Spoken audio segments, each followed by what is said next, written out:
The first time I saw her, I was sitting in the quiet of first class, trying to forget the weight of the world waiting for me back in New York. I didn't want conversation. I didn't want attention. I wanted silence. That was the only thing that kept my mind from turning into a battlefield. But silence wasn't what I got. "You look tired, sir." That tiny voice pulled me out of my thoughts. I turned, confused, and saw a little girl climbing onto the empty seat beside me, like it belonged to her. A pink backpack hung off one shoulder, and she smiled at me even though one of her front teeth was missing. She looked like she had wandered in from another universe. A soft one. A safe one. A world nothing like mine. Before I could react, the flight attendant rushed over, panic in her eyes when she saw where the girl had settled. "Maggie, sweetie, you can't sit here. Come back to your mommy." I was ready to nod and send the girl on her way, but something stopped me. Maybe it was the way she sat, like she wasn't afraid of anything. Not even me. "It's fine," I said. The attendant froze, startled that I spoke. People usually tiptoed around me, whispering my name the way someone whispers about a dangerous storm. She backed away quickly, leaving me alone with the tiny intruder now swinging her feet like she owned the place. She pulled out a crumpled chocolate chip cookie and broke it into 2 uneven pieces. "This one's bigger," she said. "You should have the big one because you look tired." I had been handed many things in my life: deals, threats, money, power. But never half a broken cookie from a child who didn't know I was Antonio Bianke, the man grown men are scared to look in the eye. I took it anyway. "Thank you." She grinned, proud of herself. Then she dug into her little backpack again and pulled out a notepad and a purple crayon. Her tongue stuck out as she drew with deep concentration. I kept telling myself I shouldn't care, but my eyes kept drifting to her. "That's you," she finally said, holding up a stick figure with a huge frown. "And that's me." She pointed at another figure with an oversized smile. Our stick hands were connected. I felt something strange in my chest, something I hadn't felt in a very long time. I slid the drawing into my suit pocket before I could think twice. That was when I saw her mother. She appeared in the aisle like she'd been holding her breath the entire flight. Auburn hair tied back, cheeks flushed, eyes sharp but tired. A name tag on her uniform read, "Rachel Porter." "I am so sorry, sir," she said. Her voice was calm, but I could see the panic underneath. My daughter wandered off.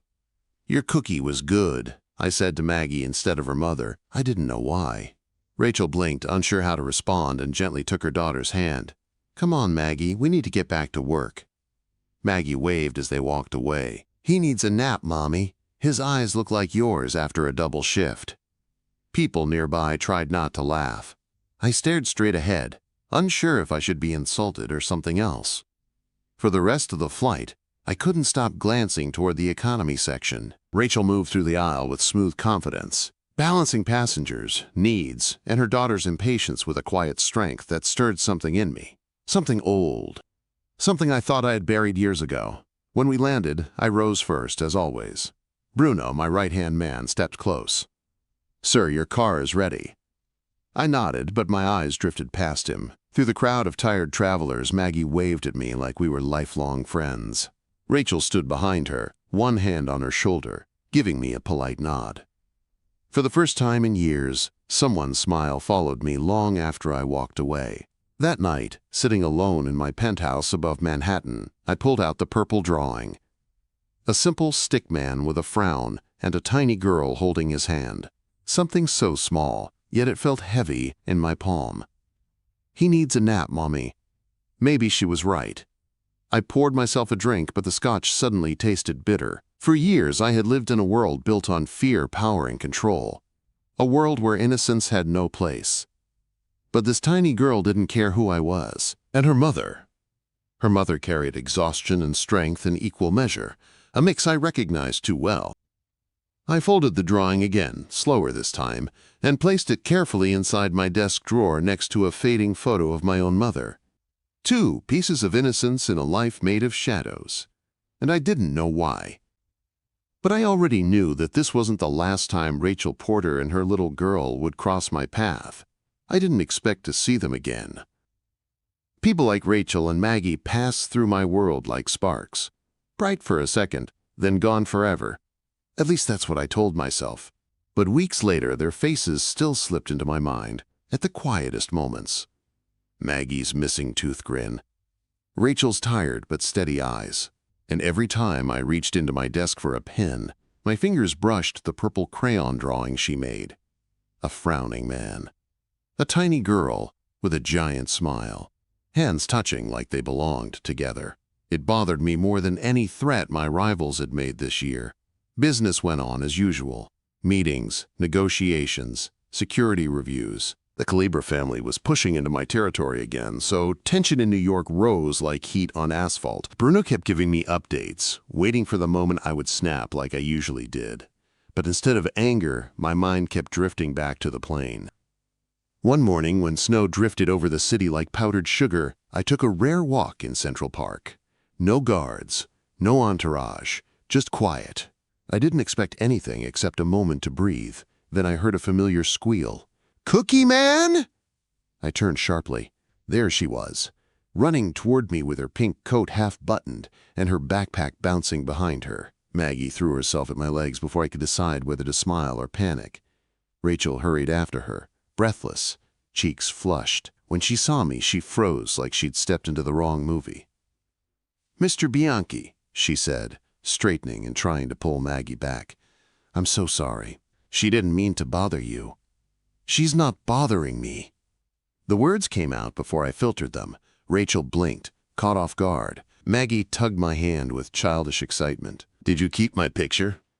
I crouched without thinking. A mafia boss bending down in snow-covered grass to meet a little girl's eyes. If Bruno had seen me, he would have thought I'd lost my mind. "I did," I said. Rachel's gaze softened for a moment, then turned wary again as reality settled in between us like a wall. "We should let Mr. Bianke continue his walk," she murmured, tugging Maggie gently. But when I stood, something inside me resisted the idea of walking away. "You don't have to leave," I told her. "Stay, enjoy the morning." Before Rachel could respond, my phone buzzed loudly. Bruno's name flashed on the screen. Trouble. Always trouble. I stepped away to answer. The update was bad. My rivals were moving faster than expected. I needed to return immediately. When I turned back, Rachel and Maggie were already leaving. Maggie waved her mittened hand high in the air, her steps skipping happily. Rachel kept her head down, as if trying not to look back. I watched them disappear down the path, a strange emptiness settling inside me. I didn't like the feeling. 2 days later, that feeling exploded into something else. Anger. Bruno walked into my office with a folder under his arm and tension carved into his jawline. "Sir, you need to see this." The folder dropped onto my desk. Photos spilled out. Rachel and Maggie. At grocery stores, walking home, playing by the river. Always from a distance. "For 3 weeks, Bruno said. The Calibra family has been watching them." Everything inside me went cold. "They think there's a connection," he continued. "They think you care." I looked down at the pictures, Maggie laughing, Rachel holding her hand, and something sharp twisted in my chest, because they were right. "Find them," I said. "Sir?" "Find them now, and bring them somewhere safe. My Westchester property. No one gets near them unless I say so." My voice was calm, but the rage underneath it was the kind that built empires and destroyed anyone who touched what I claimed. My men reached Rachel's apartment just minutes before Calibra's did. When she opened the door and saw me standing there with my guards behind me, fear flooded her face. "Antonio?" she whispered. "We don't have time." I said, "You and Maggie are in danger. You need to come with me now." A car screeched outside. Shouts echoed in the hallway. Rachel grabbed Maggie without hesitation. We escaped through the service entrance as Calibra's men kicked in her front door. Inside the armored SUV, Rachel clutched her daughter close, her breathing uneven. Maggie looked at me with wide eyes full of questions a child shouldn't have to ask. "Are the bad guys chasing us?" she asked softly. I met her gaze, feeling something inside me shift. "They won't touch you," I said. "Not while I'm here." Rachel stared at me, confusion and fear mixing with something else, something I didn't want to name yet. We reached my Westchester estate under heavy security, a fortress disguised as luxury. When Rachel stepped inside, her eyes widened at the size and warmth of the place. But worry still lingered in every line of her face. "You'll stay here until I clear this up," I told her. "My men will bring anything you need." She studied me for a long moment. Then her voice lowered to a whisper. "Why would you help us? Why risk this?" Quote. The answer rose before I could push it down. "Because no child," I said quietly, meeting her eyes, "should suffer for the sins of men like me." She didn't speak, but something in her expression changed. That night, after Maggie fell asleep in the guest room and Rachel finally rested in hers, I stood alone in the dark hallway outside their doors, listening, protecting, wondering when my life had shifted from power and territory to a tired flight attendant and her brave little girl who looked at me without fear. And for the first time, I wasn't sure which life I wanted more. Life inside my Westchester estate shifted in ways I never expected. It was supposed to be temporary, a safe house, a place to hide Rachel and Maggie until the threat passed.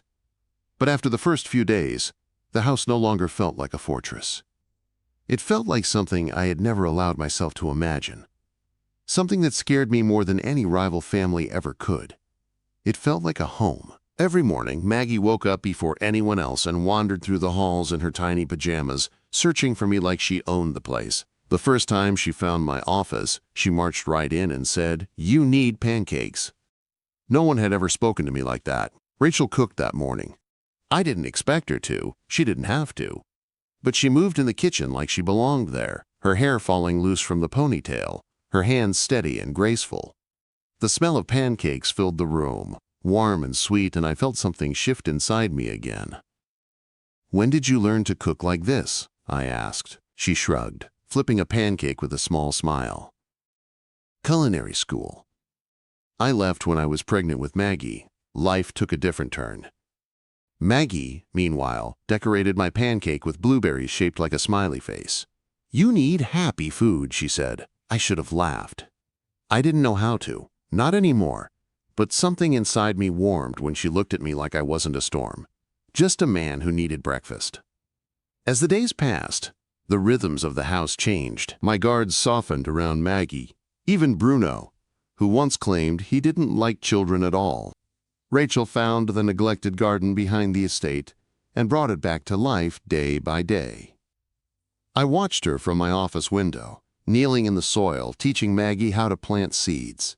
It felt like watching someone stitch sunlight into a dark place. But the outside world didn't stop moving just because I wished it would. Bruno came to me with new reports. My rivals were pushing harder. The Calabrese family believed hurting Rachel or Maggie would hurt me. They were right. And that truth was both a weakness and a weapon. "You're distracted," Bruno told me one evening in my study. "The family is worried." "They'll get over it," I muttered, though my jaw tightened. But even I knew the truth. My priorities were shifting. One night, after a long call with my lawyers and security team, I walked past Maggie's room. Rachel was inside, telling her a bedtime story. Her hands moved as she formed shadow puppets on the wall, birds and wolves dancing in the warm glow of the lamp. Maggie's laughter filled the hallway, soft and pure, and something inside me cracked open. Rachel didn't know I was watching, but in that moment I understood something clearly. I was falling for her, and for the little girl who had walked into my life with a cookie and a purple crayon. The next morning, Maggie insisted I sit with them for breakfast again. This time, she made sure my pancakes had extra blueberries, because you still look a little sad. That night, Rachel and I shared a glass of wine after Maggie fell asleep. The conversation drifted easily, like we had known each other longer than a few weeks. She asked me about my childhood, and I told her pieces of it, carefully chosen pieces that didn't bleed too much. My father believed power was everything, I said. He taught me that being feared is safer than being loved. Rachel looked at me, her eyes soft but honest. "Do you believe that?" I didn't answer. I didn't need to. Because inside this home, with these two people, fear held no place anymore. But peace never lasts long in my world. 2 days later, I heard shouting in the West Wing. A guard rushed into my office. Panic etched across his face. There's been a breach. A trusted employee had sold information to the Calabrese family. Rachel and Maggie's location was compromised. I reacted instantly, my voice low and dangerous. "Handle him," I said. "No mercy." When I found Rachel, she was standing in the garden, hugging herself against the evening chill. She flinched when she heard footsteps behind her. "Is everything? Are we safe?" she asked. "We will be," I said. "I won't apologize for protecting you. Not now. Not ever." She looked up at me, fear and confusion written across her face, and something else, something she was trying to hide. "Antonio," she whispered, "what are we doing? What is this?" Quote. I didn't have an answer, not one I was ready to give. The next day brought a moment I could never have predicted. I was in a board meeting downtown when the door suddenly opened. And there she was, Maggie, in a princess dress, a plastic tiara crooked on her head. "Mr. Bruno said you forgot lunch," she announced, holding a paper bag like it was a royal decree. Every powerful man in that room froze. I took the bag from her gently, feeling something warm spread across my chest. "Thank you, Maggie. Tell your mom I'll be home for dinner." She skipped out, leaving a room full of stunned faces behind. When I returned home, Rachel stormed into my office, cheeks flushed red. "She interrupted your meeting. I'm so embarrassed." I didn't know she left the playroom. I surprised her, and myself, by laughing. A real laugh. "You should have seen their faces," I said. "She caused more chaos in 30 seconds than my rivals have in years." Rachel's expression softened. For the first time, she smiled like she trusted me. The shift between us was slow, quiet, and powerful. We cooked together. We talked late into the nights. Maggie started calling the West Wing our part of the house, and the place slowly turned from a fortress into something alive. One evening, as we danced in the kitchen to a soft jazz record, Rachel whispered, "Antonio, what happens when all this is over?" I didn't answer, because answering would mean choosing between the life I built and the life I wanted. But the choice was coming, and sooner than either of us expected. Everything should have been simple, clear, clean. But nothing in my world ever ends without blood at the edges. Not even love. Especially not love. Things with the Calabrese family reached a boiling point. Their threats grew louder, bolder. They pushed at my territory. They whispered that I'd gone soft. And for the first time in my life, I didn't care what they whispered. I only cared about the woman sleeping in my guest room and the little girl who made pancakes with blueberry smiles. Then one night, everything shattered. Rachel walked into my office unexpectedly while I was on a secure call. Papers were spread across my desk. Maps, routes, coded messages, and details of operations I never wanted her to see. I hung up the moment I saw her face. She didn't speak at first. She just stared. "This is your world?" she whispered. "You promised us we weren't in danger." "I never promised safety," I said softly. "I promised protection." Her eyes filled with a hurt I didn't know how to soothe. She gathered Maggie's toys with trembling hands, avoiding my gaze. "We've been living in a fantasy," she murmured, "a safe house inside a storm." Before I could reach for her, she stepped back. And for the first time in years, I felt helpless. The tension outside the estate grew. My enemies sensed distraction. They pushed harder. They believed they could break me now. Bruno warned me. Everyone warned me. "You're compromised, boss. You're thinking with your heart." "I know," I said quietly, "and I won't lose them." That night, when the house finally fell silent, I stood in Maggie's room doorway. She was asleep on her little bed, her small hand curled around a stuffed animal. In that moment, the decision came to me with brutal clarity. This life or them. Not both. Rachel found me hours later in my study, surrounded by papers and legal documents. She froze at the sight of them. "What are you doing?" she asked. "Creating distance," I said simply. Between the Bianke name and you. Between my world and yours. She sat down slowly, her face filled with shock. I explained everything. Stepping away from operations, surrendering territories, transferring power to my cousin Paolo, pulling myself out of the shadows I'd lived in for decades. You'd give up everything? She whispered. Not everything, I said, meeting her eyes. The important things stay. Before either of us could say more, the world struck back. A surprise attack, fast, brutal, precise. Calabrese hit one of my legitimate warehouses, expecting me to retaliate. They miscalculated. I didn't retaliate. I went to the hospital instead. Rachel lay in a white bed, pale, weak, bandaged. Seeing her like that nearly tore something inside me. Her first words weren't about herself. "Maggie," she whispered. "She's safe," I told her, taking her hand. "I swear it." She closed her eyes, relief softening her face. And in that moment, I knew with absolute certainty that my empire meant nothing if it cost her even one heartbeat. The final negotiation with the Calabrese patriarch happened 3 days later. He was old, bitter, a man who lived for territory lines and grudges. "One offer," he said. "You step aside, completely, and we will leave your flight attendant and her daughter alone." I didn't hesitate. I signed. I walked away from a kingdom. 5 months later, you wouldn't recognize my life. I lived in a modest brownstone in Brooklyn. Rachel paid half the rent even though I still had money. Maggie called me Mr. Tony at first, then just Tony, and eventually, Daddy. The first time she said it, I almost forgot how to breathe. I picked her up from school in the winter snow. She ran toward me with her pink backpack bouncing, shouting, "Daddy, watch me!" as she twirled in her boots. The cold air stung my face, but inside, everything was warm. Rachel came after class one day, cheeks flushed from the cold. "I got the internship," she said, smiling wide. "Chef Bernard wants me in his kitchen."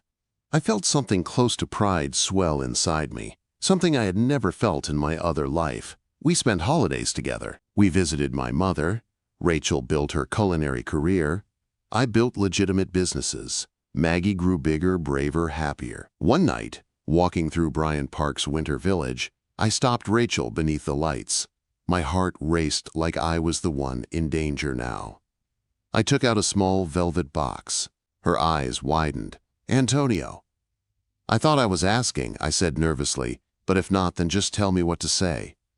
She laughed, tears filling her eyes. "Yes," she whispered. "Our wedding wasn't grand. It didn't need to be. It was filled with people who mattered." Maggie tossed flower petals ahead of Rachel with fierce concentration. My mother cried into her lace handkerchief. And when Rachel reached me under the blooming trees, my world clicked into place like a lock finally opening. Months passed. Then years. Rachel's restaurant reviews filled newspapers. Maggie's drawings filled our walls. I handled business deals that required suits, not guns. We lived quietly, deliberately, beautifully. One evening, on our rooftop garden, Rachel leaned her head on my shoulder. "Do you ever miss it?" she asked. "The power, the empire." I thought about it, about the man I had been, about the man I became. "I miss certain parts," I said honestly, "but I never regret the trade." Our 5th anniversary came with unexpected news. Rachel was pregnant. When we told Maggie, she squealed and asked if the baby would take her room. I scooped her up and promised she'd always have her space. She hugged my neck tight. "Good, because I want the baby close, but not that close." We laughed together, me, Rachel, and the little girl who changed everything.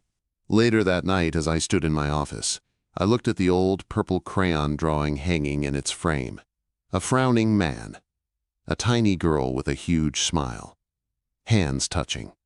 Maggie's first gift to me, the thing that broke open my entire life and saved it.